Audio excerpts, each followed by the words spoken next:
In the peaceful town of Otoho, a beautiful girl named Onome lived with her father Ochuko and her stepmother Kate. Onome had the brightest eyes anyone had ever seen, like the morning sun on a clear river, but her life was far from bright. Onome's mother, Ami, had died when she was 2 months old, and her father, Ochuko, remarried Kate, hoping she would take care of Onome. However, all of Ochuko's love and attention remained on Onome, leaving Kate bitter and jealous.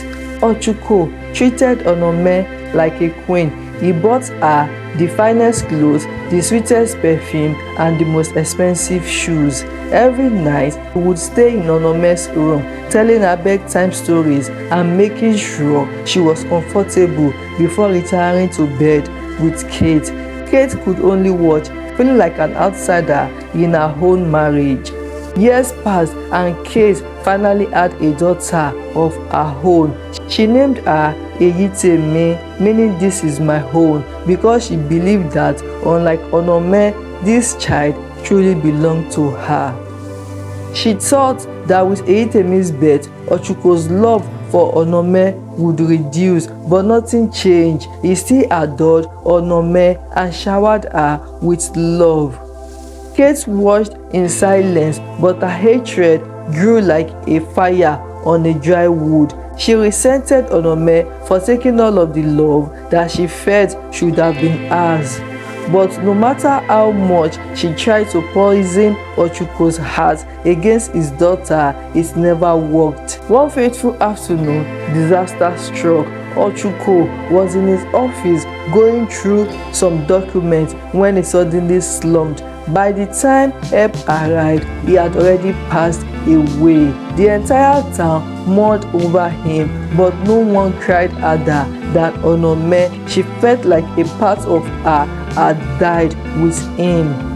At just 17, Onome was too young to claim her father's wealth, and Kate saw this as a chance. Onome took all of Ochuko's love from me, she thought bitterly. Now I will make sure she suffers. She met a man named Mr. Adam, a middle-class businessman who had a 25-year-old son, Daniel. Daniel was handsome, with bright eyes like Onome, but he was disabled. Mr. Adam had been searching for a wife for Daniel, and when Kate heard about it, she saw an opportunity. You don't need to pay any bride price, Kate told Mr. Adam. Just take the girl and do whatever you want with her. If your son doesn't like her, she can be your maid. Mr. Adam agreed, and the arrangement was set. Onome had no choice. She was forced into marriage.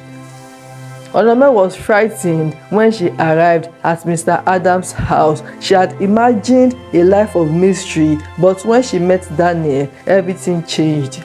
Daniel was kind, intelligent, and full of life despite his disability.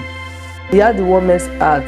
The moment their eyes met, something sparked between them. It was as if their souls had recognized each other.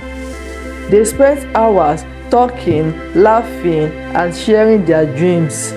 Daniel told her about his love for books, his desire to travel, and how he wanted to make a difference despite his condition.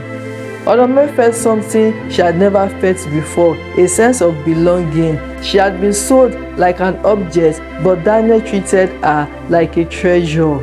2 months later, they got married in a court. A year after their wedding, Onome gave birth to a beautiful baby girl she named Alero, meaning the ground is soft.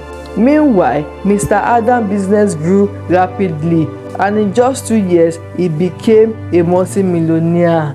With his newfound wealth, he decided to send Daniel abroad for a special surgery. The doctors warned him that the surgery was risky, but Onome never lost hope. She held Daniel's hand and prayed every night. When Daniel returned, something miraculous had happened. He could walk. Tears rolled down Onome's face as she watched him take his first step towards her. "We did it," he whispered. "Yes," she smiled, hugging him. "We did it together." Back in Otoho, Kate and Eyitemi were living recklessly. Kate had never worked a day in her life, and Eyitemi had grown up watching her mother waste money. Eyitemi took a huge loan to start a fancy restaurant, thinking it would make her rich, but her extravagant lifestyle made it impossible to manage the business properly. The restaurant failed and she couldn't pay back the loan. Soon, the bank seized their house and the restaurant, and Kate and Eyitemi became homeless. It was at that moment they remembered Onome, the same Onome they had thrown away like a garbage. Desperate and broken, they swallowed their pride and went to Mr. Adams' family mansion. They begged the gatekeeper, "Please, we must see Onome. We have nowhere else to go." When Mr. Adams saw them, his face hardened. "Leave this house at once. You treated Onome like death, and now you come here for help." Kate and Eyitemi fell to their knees, crying. Onome watched from a distance as her stepmother and stepsister stood outside, helpless. After everything had done on her, she felt pity for them. Later that night, she sneaked out of the house and handed Kate a large envelope filled with money. Kate's hands shook as she took it. "Why?" she whispered. "After all I did to you, why are you helping me?" Onome sighed, because no one knows tomorrow. Tears rolled down Kate's face as she held the envelope. She had finally learned a painful lesson. Wickedness never wins, because the future is always uncertain. Moral lesson: kindness and patience always triumph over wickedness. Kate's jealousy and mistreatment of Onome only led to her downfall, while Onome's goodness brought her happiness and success. This teaches us that no matter how unfair life seems, staying kind and hopeful will always lead to a better future. Also, power and wealth are temporary. How we treat others determines our true worth. Kate and Eyitemi lost everything because they acted out of greed, but Onome's compassion saved them.